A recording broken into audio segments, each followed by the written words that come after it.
নমস্কার। যুক্তি তর্ক সঙ্গে অর্কয় আপনাদের স্বাগত। আপনাদের সঙ্গে আমি অর্কপ্রভ সরকার। মমতা বন্দ্যোপাধ্যায় কিন্তু একেবারে 5 কোল দিলেন বিরোধীদের, মূলত বিজেপিকে। তিনি যে নিশীথ প্রামাণিক হারায় কতটা খুশি হয়েছেন সেটা বোঝাতেই কুচবিহারে গিয়ে অনন্ত মহারাজের সঙ্গে একান্তে বৈঠক করলেন। 25 মিনিট কথা হয়। পরে অনন্ত মহারাজ বলেন সময় সবকিছুর উত্তর দেবে, এবং মুখ্যমন্ত্রী কোনো কথা বলেননি সাংবাদিকদের সঙ্গে এই বৈঠকের বিষয়ে। সেখানে একেবারে একান্তে অনন্ত মহারাজের সঙ্গে তার কথা হয়েছে। উত্তরবঙ্গে রাজবংশী ভোটারদের একটা অংশ অনন্ত মহারাজ নিয়ন্ত্রণ করেন বলে একটা কথা চলে। এটা কতটা সত্যি নাকি অতিশয়োক্তি সেটা বলা সম্ভব নয়। তবে তৃণমূলের লোকজনও বলেন যে 8-10% রাজবংশী ভোটার অনন্ত মহারাজের কথায় তাদের গণতান্ত্রিক অধিকার প্রয়োগ করে, এবং তৃণমূলের লোকজনই বলছেন কুচবিহারে নিশীথ প্রামাণিকের হারার পিছনে অনন্ত মহারাজের ভূমিকা ছিল। তিনি আড়াল থেকে কলকাঠি নেড়েছেন এবং রাজবংশীদের তিনি বলেননি পরিষ্কার করে বিজেপিকে ভোট দেওয়ার জন্য। বলেছিলেন তোমরা নিজের মতো করে ভোট দাও। তা নিজের মতো করে ভোট দেওয়ার অর্থই হচ্ছে অনন্ত মহারাজের নির্দিষ্ট কোনো নির্দেশিকা নেই যে বিজেপিকেই ভোট দিতে হবে। এই অনন্ত মহারাজ বিতর্কিত চরিত্র। কুচবিহারের জন্য কেন্দ্রশাসিত অঞ্চল দাবি করেছিলেন, স্বরাষ্ট্রমন্ত্রীর সঙ্গে কথা বলেছিলেন, আসামে তিনি থাকতেন, হিমন্ত বিশ্ব শর্মা সব ব্যবস্থা করেছিলেন, অমিত শাহ এসে তার সঙ্গে দেখা করেছিলেন আসামে। তো কেন্দ্রশাসিত অঞ্চলের বিষয়ে অমিত শাহ তাকে কোনো স্পষ্ট প্রতিশ্রুতি দেননি। নারায়ণী সেনার রেজিমেন্ট তৈরি হবে বলে 19 নির্বাচনে নিশীথ প্রামাণিক প্রতিশ্রুতি দিয়েছিলেন, কাজের কাজ কিছু হয়নি। তারপরে অনন্ত মহারাজকে বিজেপি রাজ্যসভায় নিয়ে যায়। লক্ষ্য ছিল যে রাজবংশী ভোটকে বিজেপির পাশে পাওয়া, কিন্তু অনন্ত মহারাজের অভিযোগ ছিল যে বিজেপি তাদের কোনো কর্মসূচিতেই ডাকে না। এমনকি যে কুচবিহারে রাসমেলা ময়দানে প্রধানমন্ত্রী এলেন, সেখানে কুচবিহার বিজেপির যিনি সভাপতি তিনি নাকি অনন্ত মহারাজের দাবি অনন্ত মহারাজকে বলেছিলেন যে মহারাজ আপনি আসুন, কিন্তু আপনার লোকজনকে আর বলার দরকার নেই, এমনিতেই মাঠ উপচে পড়বে মোদিজির নামে। তো অনন্ত মহারাজ কার্যত ঠুটো জগন্নাথ হয়ে বসেছিলেন। তাকে বিজেপি ডাকতো না, তার অ্যাডভাইসও নিত না, তাকে দলীয় কাজে ব্যবহারও করতো না।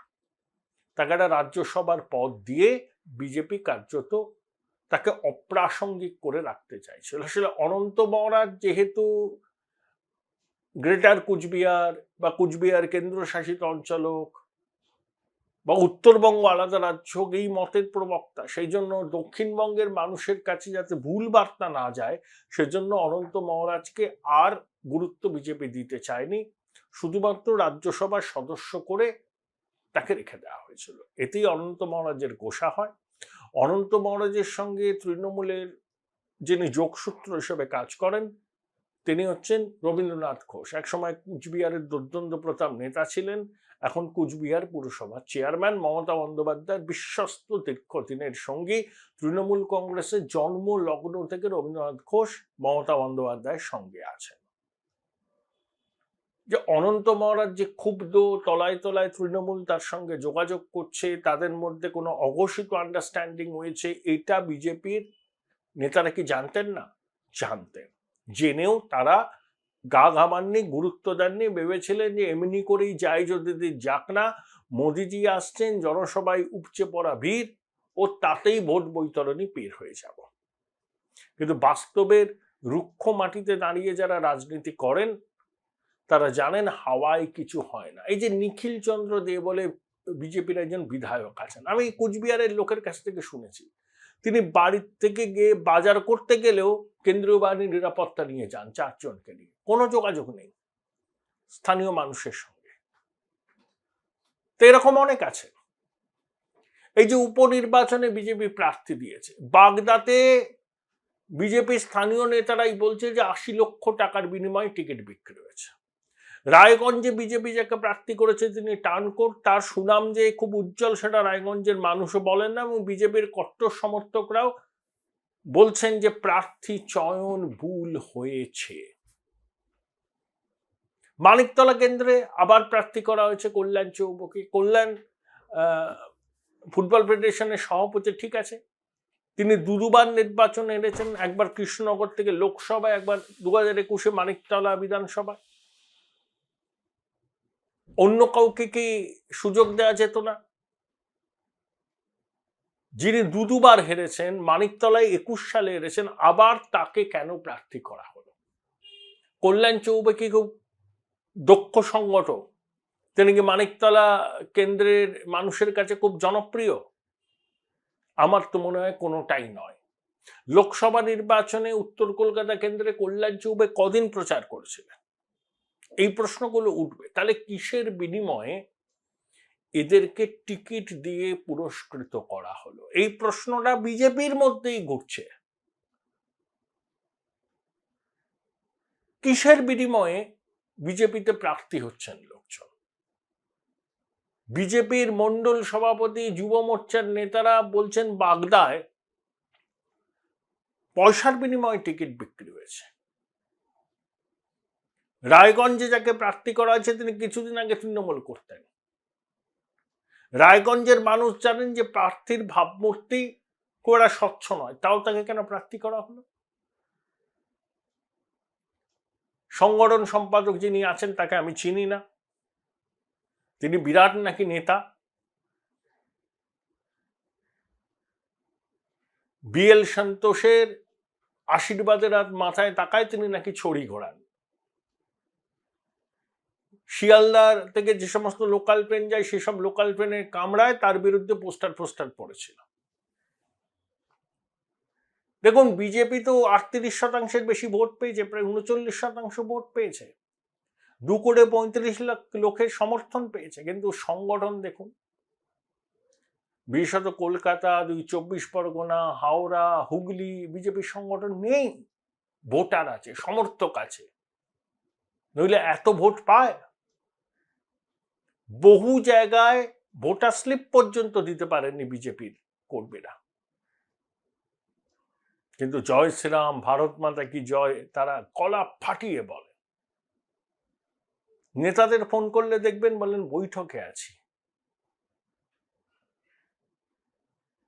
এইসব বৈঠক টৈঠক, এই শব্দবন্ধগুলো না বাংলার রাজনীতিতে চলে না।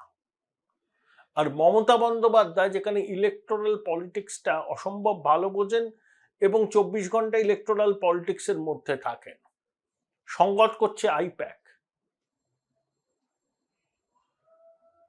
প্রতিটা পাড়ায় তো আপনি তৃণমূলের কিছু ছেলেকে দেখবেন। আপনি কলকাতা শহরে বলুন না, বিজেপির পার্টি অফিস কটা দেখেছেন? আর পার্টি অফিস থাকলেও তাদের কটা লোক এসে বসে? সিপিএম এর যখন একেবারে একচ্ছত্র শাসন, তখনও কিন্তু তৃণমূলের পার্টি অফিস ছিল, তৃণমূলের লোকজন রাস্তায় বেরোতো, রাজনীতি করতো, ঝগড়াঝাটি হতো, অশান্তি হতো, মারামারিও হতো, কিন্তু রাজনীতিটা করতেন। আর যারা বিজেপি করেন তাদেরকে কিন্তু দেখা যায় না। ভোট বিজেপি পায় কারণ ভোটার বিজেপির সমর্থক প্রচুর, আর বিজেপির নেতারা ভাবেন এই সমর্থকরাই তাদের একদিন ক্ষমতায় বসিয়ে দেবে, তারপর তারা সংগঠন করবেন। ব্যাপারটা এত সহজ নয়। উত্তরবঙ্গে বিজেপির সংগঠন অনেকটা মজবুত, পূর্ব মেদিনীপুর, পশ্চিম মেদিনীপুরে অনেক মজবুত, বাঁকুড়া, পুরুলিয়ায় মজবুত, বিশেষত কলকাতা, হাওড়া, হুগলি, উত্তর দক্ষিণ 24 পরগনার থেকে অনেকটা মজবুত। এই কটা অঞ্চলে সংগঠনের একেবারে দুরবস্থা, হাঁড়ির হাল। কিন্তু বিজেপির রাজ্য নেতৃত্ব, ওজিএস এইসব ব্যাপার নিয়ে কখনো দেখবেন না উদ্বেগ প্রকাশ করছেন। সব নিজের লোককে বসিয়ে দাও, হ্যাঁতে হ্যাঁ নাতে না বলবে। তাদের কাজের কোনো মূল্যায়ন করা হয় না। স্লোগান আছে না, আপনা বুথ সবসে মজবুত, এগুলো রেটরিক, কথার কথা। যে যে জায়গায় বিজেপি ক্ষমতায় আছে সেখানে বুথ স্তরে বিজেপি সাংঘাতিক রকম শক্তিশালী। এই যে মধ্যপ্রদেশে কতদিন ধরে বিজেপি ক্ষমতায় আছে, এবারও তারা বিধানসভা নির্বাচনে 6% ভোট বাড়িয়ে জিতলো, লোকসভায় 29টা আসন জিতলো, কারণ বুথ স্তরে সংগঠন অত্যন্ত মজবুত। পশ্চিমবঙ্গ সেই সংগঠন মজবুত করতে পারছে না। শুধু আমার লোক, আমার পদলেহন করে চলেন, আমার ব্যাকবন, তাই তিনি পদে থাকবেন, তার কাজের কোনো মূল্যায়ন হবে না, তার পারফরমেন্সকে আতশ কাচের নিচে রাখা হবে না, শুধু তিনি রাজ্যে ক্ষমতাসীন নেতাদের তল্পি বাহক বলে তার সাতকুল মাপ, এতে দল চলতে পারে না। কেন প্রার্থী বাছাই নিয়ে বিজেপির লোকেরা এই অভিযোগ করবে? টাকার বিনিময়ে টিকিট বিক্রি হয়েছে, এই অভিযোগ কেন করবেন তারা? স্বচ্ছ ভাবমূর্তি, যাকে নিয়ে কোনো রকম ডিসপিউট নেই, তাদেরকে প্রার্থী হিসাবে খুঁজে পাওয়া গেল না। এর দায় তো রাজ্যের নেতৃত্বকে নিতে হবে। দেখুন, রায়গঞ্জ, বাগদা, আর একটা কেন্দ্র রানাঘাট, ওরা কিন্তু বিজেপি জিতেছিল 21-এ, মানিকতলায় তারা হেরেছিল। ওই 3টে আসন রিটেন করতে না পারলে বিজেপির কাছে কিন্তু সেটব্যাক হবে। সেটুকু কি তারা মাথায় রেখেছেন? জানি না। কথা বলেছিলাম বিজেপির অন্যতম মুখপাত্র বিমল শঙ্কর নন্দর সঙ্গে এই বিষয় নিয়ে, শুনেন। নির্বাচনে পরাজয়ের পরেও বিজেপি থেকে শেখেনি। যাদেরকে প্রার্থী করা হয়েছে এই উপনির্বাচনে, বিজেপির কর্মী সমর্থকরাই অভিযোগ করছেন যে বাগদায় 80 লক্ষ টাকায় টিকিট বিক্রি হয়েছে। রায়গঞ্জে যাকে প্রার্থী করা হয়েছে তার ইমেজ অত্যন্ত অস্বচ্ছ, টার্নকোট। তো আবার কল্যাণ চৌবে মানিকতলায়, যে দুবার হেরেছে, একবার কৃষ্ণনগর, একবার মানিকতলায়। তাতে কি পুরনো কর্মী সমর্থকদের গুরুত্ব নেই? টার্নকোটরা গুরুত্ব পাবে? আর পয়সার বিনিময়ে টিকিট বিক্রির অভিযোগ হচ্ছে, মারাত্মক, বহিরাগত। আপনার বাগদায় তো দুলাল বর ছিল, দীর্ঘদিন পুরনো রাজনৈতিক কর্মী, কেন তাকে টিকিট দেওয়া হলো না? কি বলবেন? দেখুন, একটা কথা বলি, বিজেপির যে কোনো কর্মী ভোটে দাঁড়াতে পারেনি, কিছু না। এখানে পরিবার ইত্যাদি ইত্যাদি দেখে তো আর প্রার্থী সিলেকশন হয় না। প্রার্থী সিলেকশনের একটা প্রক্রিয়া আছে, যারা সিলেকশন করেন তারা বিভিন্ন দিকগুলো বিচার বিবেচনা করে নাম পাঠান এবং কেন্দ্রীয়ভাবে নাম স্থির হয়। 1, 2, এই যে টাকা পয়সার গল্প শোনানো হচ্ছে, টাকা পয়সার গল্পে তো প্রমাণ দিতে হবে। তো আজ অব্দি আমি কোথাও দেখলাম না যে এই কেউ একটা অন্তত প্রমাণ দিয়ে কথা বলেছে। বহু ক্ষেত্রে এই ধরনের কথাবার্তা বিভিন্ন দলের ক্ষেত্রে শুনি, অন্য দলের কথা আমি আমার বলার কোনো প্রয়োজন নেই। কিন্তু কে কোথায় টাকা দিয়ে প্রার্থী পদ পেয়েছে অন্তত আমার আজ অব্দি জানা নেই। আর আমি নিজেও তো একবার বিজেপির প্রার্থী হয়েছিলাম 2021 সালে, সেই আমাকে একটা পয়সা খরচ করতে হয়নি। তবে আমি নিজে যেখানে আমার কাছে কেউ পয়সাও দেয়নি, আমি অপরের ক্ষেত্রে কি করে সন্দেহ করবো যে টাকা দিয়ে প্রার্থী পদ হয়েছে? অন্তত আমার কাছে তো কেউ টাকা যায়নি, তাই টাকা দিয়ে প্রার্থী হয়েছে এগুলো একটা এমন একটা অভিযোগ কেউ কেউ তোলে যেগুলো খুব পাবলিকের দ্রুত খেয়ে নেয়, কিন্তু তার না থাকে কোনো প্রমাণ, না তার কাছে কোনো প্রমাণ, সব শোনা কথার ভিত্তিতে চলে। আর যারা তুলেছে তারা সত্যি বিজেপির কোন র্যাঙ্কে আছে, কে আছে, এগুলো আমি বলতে পারবো না। এটা গেল টাকা দিয়ে প্রশ্ন। দ্বিতীয় সেটা হচ্ছে আপনি ট্রান্সপোর্ট বলছেন যে, দেখুন পশ্চিমবঙ্গের রাজনীতিতে তাহলে তো আমি বলবো তৃণমূল নেত্রী নিজেও ট্রান্সপোর্ট, আপনি বলুন তা তিনি এটা কংগ্রেস করতেন, কংগ্রেস সেটা তৃণমূল করেছেন। আর এখন তৃণমূল কংগ্রেসে যারা আছে তারা তো প্রায় আমার ধারণা 80% ট্রান্সপোর্ট। যারা মন্ত্রী হয়েছে তারা ট্রান্সপোর্ট নয়, কেউ সিপিএম থেকে গেছে, কেউ কংগ্রেস থেকে গেছে, বিজেপি থেকেও নিয়ে চলে গেছে, তারা ট্রান্সপোর্ট নয় তো তারা কি কোর্টের একটা রীতি পড়ে? তা তো নয়, ট্রান্সপোর্ট, তারাও কোর্টটা উল্টে পড়েছে। তাই আর এমনকি সিপিএম থেকেও তো হলো এই 2024 লোকসভা নির্বাচনের পর 2-1 বিভিন্ন জায়গার সিপিএম এর যারা স্থানীয় অর্গানাইজার তারাও তৃণমূলে ঢুকে পড়েছে। ফলে কি বলবো, তাদের ট্রান্সপোর্ট নয়। এই ট্রান্সপোর্টের প্রশ্নটা তাহলে আসে না। থার্ড সেটা হচ্ছে, ধরে রাখ রায়গঞ্জে যাকে প্রার্থী করা হয়েছে তিনি জেলা কমিটির ভাইস প্রেসিডেন্ট ছিলেন, আমি যতদূর জানি। তিনি এতদিন সংগঠনটা করেছেন, তো তারপরে তাকে এরকম ট্রান্সপোর্ট বলে এড়িয়ে যাওয়ার কি আছে? আর একটা তার ইমেজ জায়গায় কিন্তু ভালো নয় বলেই রায়গঞ্জবাসী দলমত নির্বিশেষে জানাচ্ছেন। আমি জানি না তিনি কি করেছেন, আমি তো ইমেজের কথা খুব বলতে পারবো না। তিনি কিছু অন্যায় করলে তো বলতে হবে যে তিনি কি কি অন্যায় করেছেন। এই অন্যায়গুলো করেছেন, তারপরেও বিজেপি তাকে প্রার্থী করলো কেন? ফলে সেইটাকে জানা নেই আজ অব্দি। আপনি বলছেন আমি খোঁজ নিয়ে দেখবো, কিন্তু আজ অব্দি কেউ কি বলেছে যে তিনি এই অপরাধ করেছেন, তিনি এই তোলাবাজি করেছেন, মানুষকে খুন করে দিয়েছেন, এরকম তো কিছু শুনিনি আমি। ফলে তার ইমেজ কি খারাপ কাজটি করেছেন এগুলোকে জানলে ভালো হতো আর কি। তাই এই আলোচনাগুলো দেখুন, আলোচনাগুলো হয়, চলতেই থাকে, কিন্তু আলটিমেটলি যখন নির্বাচন আসে প্রত্যেকে তার পাশে থাকে। আর একটা বিষয় আপনি একটু পজিটিভলি দেখুন না, বিজেপি তো এবারে নির্বাচনে বিরাট ভালো করেছে, সেটা আমিও বলতে পারবো না। 7 আসন হারিয়েছে, তারপরেও বিজেপির প্রার্থী হওয়ার জন্য এতটা মানুষের আগ্রহ আছে, তার মানে বিজেপি এখনো 39% ভোট পাওয়া একটা দল।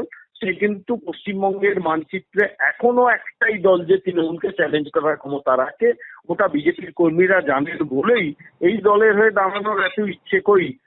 অন্য দলের সেই কথা মানে সে যে ধাক্কা মেরে দাঁড় করাতে হচ্ছে, আমাদের তো ওটা করতে হয় না। আমি পজিটিভ দিক দিয়ে এটাকে দেখার চেষ্টা করছি।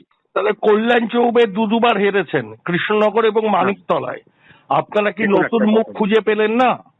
কল্যাণ চৌবের সঙ্গে মানিকতলা কেন্দ্রের মানুষের যোগাযোগ কতটা? আমি তো নিজে এই কেন্দ্রে থাকি, আমি তো দায়িত্ব নিয়ে বলছি। ওনাকে কজন চেনে মানিকতলার মানুষ? কল্যাণ চৌবেকে গোটা ভারতের মানুষ চেনে। তিনি একটা অত্যন্ত তিনি আন্তর্জাতিক মানের প্লেয়ার হতে পারেন, মানিকতলার হোমেও লাগেন না, যজ্ঞেও লাগেন না উনি। উনি উত্তর কলকাতার লোকসভা নির্বাচনে কোনো প্রচারও করেননি। তিনি অল ইন্ডিয়া ফুটবল ফেডারেশন একটা গুরুত্বপূর্ণ দায়িত্বে রয়েছেন। আমি খ্যাতির কথা বলছি, আপনি যদি খ্যাতির কথা বলেন। দ্বিতীয় কথা হচ্ছে এই মানিকতলা কেন্দ্রেই অঞ্চলেই তিনি বসবাস করেন। ন্যাচারালি তাকে একেবারে ঝেড়ে ফেলে দেবেন না। তিনি কৃষ্ণনগরে গতবারে লড়াই করেছিলেন গত নির্বাচনে, এবং যথেষ্ট ভালো লড়াই করেছিলেন। গত বিধানসভা নির্বাচনে অনেক জায়গাতেই আমরা পরাজিত হয়েছিলাম, তিনি পরাজিত হয়েছিলেন, কিন্তু দুবার হেরে গেছেন মানে তিনি তৃতীয়বার দাঁড়াতে পারবেন না। নতুন মুখ খুঁজে পেলেন না মানে এটাও কি একটা রাহুল সিনহা সিনড্রোম হতে চলেছে? হারবেন, নির্বাচনে লড়বেন। 1 ডজন বার লড়েছেন রাহুলদা। দেখুন একটা কথা বলি, সাধারণভাবে উপনির্বাচনে না লোকে একটা হাল ছাড়া মনোভাব থাকে যে এই শাসক দল তো মেরে ধরে জিতবে ইত্যাদি ইত্যাদি। সেখানে আমরা 3000 ভোটে পিছিয়ে আছি, অন্যান্য জায়গায় যথেষ্ট এগিয়ে আছি। তো যেখানে আমরা পিছিয়ে আছি সেখানেও কল্যাণ চৌবে বুক ঠুকে লড়ছেন। আমি আবার বলছি, আপনি পজিটিভ দিকটা দেখুন না। উনি বুক ঠুকে লড়ছেন যখন, তাকে তো ক্রেডিট দিতেই হবে। আর আমরা তো জানি এই কলকাতার এই জেলার অঞ্চলগুলোতে বিভিন্ন জায়গার মতো এখানেও সিপিএম কি করতে পারে। গত লোকসভা নির্বাচনের পরে কি কাণ্ড করেছিল এখানে তৃণমূলের লোকজন, মানে বিভিন্ন মানুষকে মারধর করা, এইসব কাণ্ড কারখানা করেছিল। আমাদের একজন কর্মী কাকুরগাছি অঞ্চলে মূর্তি বানাতো, সে পশুপ্রেমী ছিল, তাকে কিভাবে মারা হয়েছিল। কার্যত ওয়াকওভার দিয়ে দিলেন, এটাই বলছে মানিকতলার মানুষ। একদম ভুল ধারণা। চুক্তি পাণ্ডে নির্বাচনে নামুক আর ইনিও নামুক, বোঝা যাবে যে কে ওয়াকওভার করবে এবং কে লড়াই করবে। তবে আজ সব থেকে চাঞ্চল্যকর খবরটা, আপনাদের সংগঠন সম্পাদক এরা কেউ কিছু জানতেন না যে অনন্ত মহারাজ তলায় তলায় তৃণমূলকে সমর্থন করছেন, এবং মুখ্যমন্ত্রী কৃতজ্ঞতা জানাতে গেলেন এবং 2026-এর নির্বাচনে অনন্ত মহারাজের সমর্থন একদম নিশ্চিত করে দিলেন। নিশীথ প্রামাণিক জানতেন না, আপনাদের সংগঠন সম্পাদক জানতেন না যে বেসুরো গাইছেন অনন্ত মহারাজ। এই ধরনের রাজনৈতিক প্রজ্ঞা নিয়ে আপনারা বাংলায় তৃণমূলের মোকাবিলা করবেন? শুধু বৈঠক আর ভোজন? একটা কথা বলি, সেটা হচ্ছে যে ভারতীয় জনতা পার্টি যখন বিভিন্ন জায়গায় বিভিন্ন মানুষকে রিপ্রেজেন্টেটিভ করে, সেখানে ধরেন মানে দেখতে হয় যে সমাজের বিভিন্ন প্রান্তিক বা মেইন স্ট্রিম প্রত্যেকে যাতে সেখানে রিপ্রেজেন্টেড হন। দীর্ঘদিন ধরে একটা কথা ছিল রাজবংশী সম্প্রদায়ের মানুষদের মধ্যে যে তাদের কাউকে কি কোনো দল স্বীকৃতি দেয়? ভারতীয় জনতা পার্টি তাদেরই একজন, যিনি অনেক রাজবংশীদের কথার জন্য কাজ করেন, তাদের কাছে রাজ্যসভায় পাঠিয়েছে এবং এখনো তিনি রাজ্যসভায় ভারতীয় জনতা পার্টির তিনি প্রতিনিধি। ভারতীয় জনতা পার্টির প্রতিনিধি হিসেবে রাজ্যসভায় যা যা করার কথা নিশ্চয়ই তিনি সেটা করবেন। এখন ধরুন কোনো বিলে যদি দেওয়া হয়, হুইপ দেওয়া হয়, সে হুইপ নিশ্চয়ই তিনি মেনে চলবেন, এটা নিয়ে সন্দেহের কোনো জায়গা নেই। কিন্তু আপনি উল্টো দিক দিয়ে ভাবুন তো, আচ্ছা আমরা যে মমতা ব্যানার্জিকে দেখতে অভ্যস্ত, তিনি নিজে গেলেন দেখা করতে, এই কথাটার মানেটা কি? নিজে গেলেন দেখা করতে এই মমতা ব্যানার্জি, যিনি একটা কথা বলে সেটা ঘোরাতে যান না। যে মমতা ব্যানার্জি বলেছিলেন যে সতীদাহ প্রথা বিধানসভায় পাস হয়েছিল, আবার সেই একই কথা বলেছেন। যে মমতা ব্যানার্জি বলেছিলেন যে রবীন্দ্রনাথ ফুলের রস খাইয়ে গান্ধীকে অনশন ভঙ্গ করিয়েছিলেন 1947 সালে, একই কথা পরবর্তীকালে বলেছিলেন, নোয়িং ফুললি ওয়েল যে তিনি যা বলেছেন সে কথাগুলো ঠিক নয়, ঐতিহাসিকভাবে ভুল। তিনি তার ইগো ত্যাগ করে যাচ্ছেন দেখা করতে রাজ্যসভায় বিজেপির একজন সদস্যের সঙ্গে। এই কথাটার মানে আপনি একটু বুঝে দেখুন, সবকিছুকে নিজের মতো না দেখে উল্টো দিক দিয়ে দেখুন, আমার মতো একটু দেখার চেষ্টা করুন। আমি বলছি আপনাকে, সেটা হচ্ছে তৃণমূল কংগ্রেস খুব ভালোই জানে এই জয়গুলো কোন ভাবে জয়গুলো আসছে, কিন্তু এই জয়টা জয় নয়। এখনো ভারতীয় জনতা পার্টি 2021 সালে এই দলটিকে ওরা কম অত্যাচার করেনি, 60 জন কর্মী জীবন দিয়েছে, তারপরেও কেউ এই দল ছেড়ে যায়নি। দু একজন স্রোতে আসে, স্রোতে ভেসে যায়, কিন্তু দলটাকে যারা ভালোবাসে তারা কিন্তু থাকে। এ তো আপনি যেটা বলছেন এটা শাক দিয়ে মাছ ডাকার মতো। এইসব গল্প আমরা জানি। অনন্ত মহারাজ যে তলায় তলায় তৃণমূলের সঙ্গে যোগাযোগ করছেন নির্বাচনের আগের থেকে, এই খবরটা আপনারা কেউ জানতেন না, বা জানলেও আপনারা গুরুত্ব দেননি, সেই জন্যই নিশীথ হেরেছে। আরে এই সত্যটা স্বীকার করতে অসুবিধা কি? যাক চলে যাবে না। কথা বলি, নিশীথ প্রামাণিক ওখানে কেন পরাজিত হলেন সে নিয়ে অ্যাসেসমেন্ট চলছে। আপনারা অ্যাসেসমেন্টই করুন, আবার 7খানা কুচবিহারের সিট তৃণমূল জিতে নেবে 26-এ। সেটা 26-এ কিভাবে দেখা যাবে? শুধু বৈঠক আর মানুষের সঙ্গে যোগ নেই, এভাবে আর কদিন চলবে? মোদি হওয়া যোগ না থাকে 12টা আসন জিতলাম কি করে? সেও তো জিততে পারতাম না আমরা, সুতরাং সেটা কোনো কথা না। টার্গেট করেছিলেন 30, থেমেছেন 12। ঠিক আছে, 29% ভোটটা তো পেয়েছি, 90টা আসনে এগিয়ে আছি, 70টা আসনে 10,000 ডিফারেন্স, এগুলো একটু দেখুন ভালো করে। এটা আপনাদের 2019-এও আপনারা 127টা আসনে এগিয়েছিলেন। তথ্য আমারও পুরোপুরি ঠোঁটস্থ থাকে। আমার বক্তব্য তা নয়, অনন্ত মহারাজের একটা বক্তব্য আপনিও নিশ্চয়ই শুনেছেন, যে নরেন্দ্র মোদী যখন রাসমেলা গ্রাউন্ডে এসেছিলেন কুচবিহারে, তখন কুচবিহারের জেলা সভাপতি তাকে গিয়ে বলেছিলেন যে আপনাকে আসতে হবে না, আপনার লোকদেরও আসতে হবে না, আমরাই মাঠ ভরিয়ে নেব। না, আপনাকে আসতে হবে না বলেননি, আমি শুনেছি ওই ভিডিওটা, যে আপনি দয়া করে আসুন। তো উনি বলেছিলেন যে আমার লোকজন কি যাবে, বলে এমনিতে আসার দরকার নেই, আমাদের লোকই মাঠ ভর্তি করে দেবে। মোটেই এটা কোনো খারাপ ভাবে উনি বলেছেন বলে আমার মনে হয়নি। ওনাকে নেমন্তন্ন করা হয়েছিল, উনি কিভাবে নিয়েছেন হয়তো কোথাও উনি মনে করেছেন ওনার লোককে যেতে বারণ করা হয়েছিল, সেটা একেবারেই তা নয়। বলা হয়েছিল যে আপনাকে আলাদা করে কষ্ট করতে হবে না, এমনিতে মাঠ ভর্তি হয়ে যাবে।